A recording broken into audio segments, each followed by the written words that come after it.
മദ്യത്തിന് നികുതി ഇളവ് നൽകുന്നതിനുള്ള തീരുമാനം ധനകാര്യ ബില്ല് സഭയിൽ വന്നപ്പോഴേ തുടങ്ങി കല്ലുകടി. തുടക്കത്തിലേ തുടങ്ങിയിരുന്നു. ക്രമപ്രശ്നം എപ്പോൾ ഉന്നയിക്കണം എന്നതിനെക്കുറിച്ചായിരുന്നു ആദ്യത്തെ തർക്കം. ബില്ല് അവതരിപ്പിച്ചതിന് ശേഷമാണ് ക്രമപ്രശ്നം എന്ന് സ്പീക്കർ തന്നെ പറയുന്നു. അങ്ങനെയല്ല എന്ന് പിന്നീട് സ്പീക്കർ പറയുന്നു. ഇങ്ങനെ തുടക്കം തന്നെ പാളിയ ബില്ലായിരുന്നു സഭയിൽ അവതരിപ്പിച്ചത്.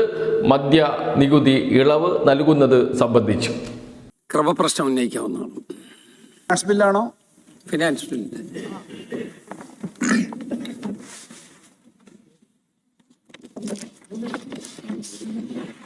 സർ, ഓർഡറിന് ഒരു മാറ്റമുണ്ട്. ബഹുമാനപ്പെട്ട മുഖ്യമന്ത്രി 2026 കേരള ധനകാര്യ 3-ാം നമ്പർ ബിൽ അവതരിപ്പിക്കേണ്ടതാണ്. ചീഫ് മിനിസ്റ്റർ CM 2026 കേരള ധനകാര്യ 3-ാം നമ്പർ ബിൽ അവതരിപ്പിക്കേണ്ടതാണ്. പ്രശ്നം പറഞ്ഞിട്ട് അദ്ദേഹം പറഞ്ഞു അങ്ങയുടെ റൂളിംഗ് കഴിഞ്ഞിട്ടല്ലേ ബില്ല് അവതരിപ്പിക്കുക? അല്ല, ബില്ല് അവതരിപ്പിച്ച് കഴിഞ്ഞിട്ട് അങ്ങയുടെ ക്രമപ്രശ്നം വരിക. അങ്ങയുടെ ബില്ല് അവതരിപ്പിച്ചതിന് ശേഷമല്ലേ അങ്ങനെ ചർച്ചയ്ക്ക് പോകുന്ന രൂപം അങ്ങയുടെ ക്രമപ്രശ്നം വരികയല്ലേ? ഞാൻ അത് കഴിഞ്ഞ പ്രാവശ്യം പറഞ്ഞു. അല്ലല്ല, ബില്ല് ഫ്ലോറിൽ വരട്ടെ, എന്നിട്ടല്ലേ അങ്ങക്ക് ഉള്ള ക്രമപ്രശ്നം പറയാൻ പറ്റുക. ഇപ്പം സർ 2026 കേരള ധനകാര്യ 3-ാം നമ്പർ ബിൽ ഞാൻ അവതരിപ്പിക്കുന്നു. യെസ്, അങ്ങയുടെ ക്രമപ്രശ്നം പറഞ്ഞു. ഒടുവിൽ KN ബാലഗോപാൽ തടസ്സവാദം ഉന്നയിച്ചു. എന്തിനാണ് ഈ ബില്ല് കൊണ്ടുവരുന്നത് എന്ന് അദ്ദേഹം വിശദീകരിച്ചു. എന്തോ ചിലത് നടക്കുന്നുണ്ട് ഭരണപക്ഷത്ത്. വലിയ അഴിമതിയുടെ കണക്കുകൾ വരും ദിവസങ്ങളിൽ പുറത്തു വരുമോ എന്ന ആശങ്ക ഭരണപക്ഷത്തുമുണ്ട്. പ്രതിപക്ഷം അത് ഉന്നയിക്കുന്നുമുണ്ട്. എന്തിനാണ് ഇത്ര ധൃതി എന്ന ചോദ്യം ചോദിക്കുന്നുണ്ട് പ്രതിപക്ഷ അംഗങ്ങൾ ഭരണകക്ഷി അംഗങ്ങളോട്. പക്ഷേ ഒരക്ഷരം മിണ്ടുന്നില്ല ഭരണപക്ഷത്ത്.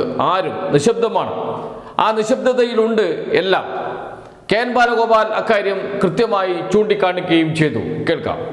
സഭയുടെ എല്ലാ അവകാശങ്ങളെയും ലംഘിച്ചു സാർ. സഭയുടെ എല്ലാ അവകാശങ്ങളെയും ലംഘിച്ചു എന്ന് പറഞ്ഞാൽ ഏത് ധനകാര്യ ബില്ലാണ് സാർ ഇത്രയും സീരിയസ് ആയ റേറ്റ് സംബന്ധിച്ചുള്ള ഫിനാൻസ് ബില്ല് ഏതാണ് സാർ സബ്ജക്ട് കമ്മിറ്റിക്ക് വരാത്തത്? സബ്ജക്ട് കമ്മിറ്റിക്കകത്ത് ചെറിയൊരു കാര്യം പോലും സബ്ജക്ട് കമ്മിറ്റി ചർച്ച ചെയ്യുന്ന ഒരു പാരമ്പര്യമുള്ള നമ്മുടെ നിയമസഭയിൽ സബ്ജക്ട് കമ്മിറ്റിക്കകത്ത് ഒരു ബില്ല് വരാതെ നേരെ കൊണ്ടുവന്ന് സഭയെ കൊണ്ട് പാസ്സാക്കുന്നു എന്ന് പറഞ്ഞാൽ തന്നെ അങ്ങേറ്റം തെറ്റല്ലേ സാർ? ബാലഗോപാലിന്റെ ആരോപണങ്ങൾക്ക് മറുപടി പറഞ്ഞ മുഖ്യമന്ത്രി VD സതീശൻ സാങ്കേതികതയിൽ ഊന്നുകയാണ് ചെയ്തത്. മെറിറ്റിലേക്ക് കടന്നതേയില്ല. അത് പിന്നീട് പറയാം, ചർച്ചകൾക്ക് ശേഷം മറുപടി പറയുമ്പോൾ പറയാം. ഇതായിരുന്നു നിലപാട് VD സതീശന്റെ. സർ, ആദ്യം ഇത് എന്ത് ലീഗൽ ഒബ്ജക്ഷൻ ആണ് എന്ന് വ്യക്തമായില്ല. അദ്ദേഹം മെറിറ്റിലാണ് പോയത് ഈ ധനകാര്യ ബില്ലിന്റെ. അല്ലല്ല, മെറിറ്റിലാണ്. ഞാൻ പറയാം, ധനകാര്യ ബില്ലിന്റെ മെറിറ്റിലേക്കാണ് പോയത് അദ്ദേഹം. മെറിറ്റിൽ സംസാരിക്കാനുള്ള അവസരമുണ്ട്. അത് ഞാൻ അപ്പം മറുപടി പറഞ്ഞോളാം. പിന്നീടാണ് പ്രതിപക്ഷ നേതാവ് പിണറായി വിജയൻ സംസാരിക്കാൻ എഴുന്നേറ്റത്. സഭ ബഹിഷ്കരിക്കുന്നതിന് മുമ്പുള്ള അദ്ദേഹത്തിൻ്റെ പ്രസംഗം. എന്താണ് ഇളവ് നൽകുന്നതിനു പിന്നിലുള്ള കളികൾ അദ്ദേഹം കൃത്യമായി വിശദീകരിച്ചു. അതോടൊപ്പം LDFന്റെ തലയിൽ ചാരി രക്ഷപ്പെടാൻ ശ്രമിക്കേണ്ട എന്നും അദ്ദേഹം വ്യക്തമായും പറഞ്ഞു. കേൾക്കാം പിണറായി വിജയന്റെ വാക്കുകൾ. LDF സർക്കാരിൻ്റെ കാലത്ത് ഓട്ടി വൈൻ ഇവിടെ വ്യാപിപ്പിക്കുന്നതിനുള്ള ആലോചനകൾ ഉണ്ടായിരുന്നു എന്നുള്ളത് ശരിയാണ്. അതിന് എങ്ങനെ സാധാരണ നികുതികൾ കുറവ് വരുത്തണോ എന്ന കാര്യവും ആലോചിച്ചിട്ടുണ്ടാകാം. പക്ഷേ ആ കാര്യത്തിൽ അവസാന തീരുമാനത്തിലേക്ക് പോയിട്ടില്ല. ആലോചിച്ചത് ഒരു കാര്യം മാത്രമാണ്. അത് ഹോട്ടി വൈൻ എന്ന് പറയുന്നത് നമ്മുടെ പഴത്തിൽ നിന്നും ധാന്യത്തിൽ നിന്നും ഉണ്ടാക്കുന്ന കാര്യം മാത്രമാണ്. നമ്മുടെ കർഷകർക്കും നമ്മുടെ സഹകരണ മേഖലക്കും നമ്മുടെ ചെറുകിട വ്യാപാരികൾക്കും ചെറുകിട വ്യവസായ മേഖലക്കും ഉപകാരപ്രദമായ ഒരു കാര്യമാണ്. ഏറ്റവും പ്രധാനം കർഷകർക്ക് ഉപകാരപ്രദമായി വരുന്നു എന്നുള്ളതാണ്.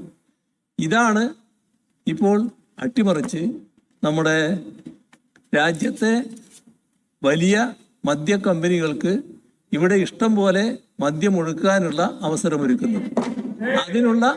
അതിനുള്ള നികുതി കുറച്ചു കൊടുക്കുകയാണ്. സർ, 130% 130% നീതി കുറച്ചാണ് ഇത് കൊടുക്കാൻ പോകുന്നത്. സർ, ഈ കാര്യത്തിൽ ബഹുമാനപ്പെട്ട മുഖ്യമന്ത്രി വളരെ കടുംപിടുത്തത്തിലാണ് നിൽക്കുന്നത്. മുദ്രാവാക്യം വിളിയോടുകൂടിയാണ് സഭ ബഹിഷ്കരിച്ച് പ്രതിപക്ഷം പുറത്തേക്കിറങ്ങിയത്. പിന്നീട് പുറത്ത് മാധ്യമങ്ങളോട് സംസാരിക്കുകയും ചെയ്തു. നിയമസഭയ്ക്കകത്ത് പറഞ്ഞ കാര്യങ്ങൾ തന്നെയാണ് പിണറായി വിജയൻ പുറത്ത് മാധ്യമങ്ങളോടും പറഞ്ഞത്. ഒരു കാര്യം ഉറപ്പിച്ചു പറയാം, ഇതിന് പിറകിൽ വലിയ കളികൾ നടക്കുന്നുണ്ട്.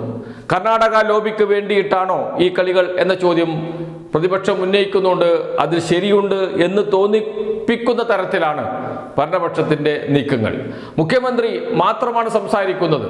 ആരും മുഖ്യമന്ത്രിയെ പിന്തുണയ്ക്കാൻ എത്തുന്നില്ല എന്നതും ചെറിയ കാര്യമല്ല. കാരണം 102 അംഗങ്ങളിൽ 101 പേരും നിശബ്ദരാണ്. എന്തുകൊണ്ട്?